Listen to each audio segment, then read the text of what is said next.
আমি রঞ্জন লায়েক, ইলেকট্রিশিয়ানের ছাত্র।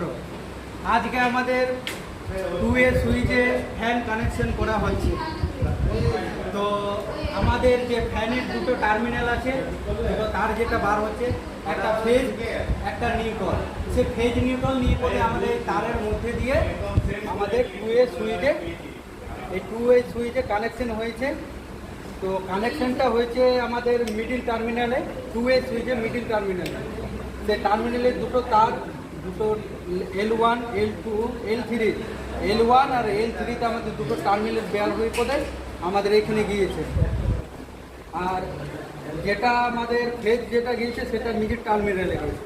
আর নিউট্রাল যেটা আছে আমাদের, এই নিউট্রাল আমাদের ডাইরেক্ট করা আছে, শুধু আমাদের ফেজেরই কিছু কাজ হয়েছে।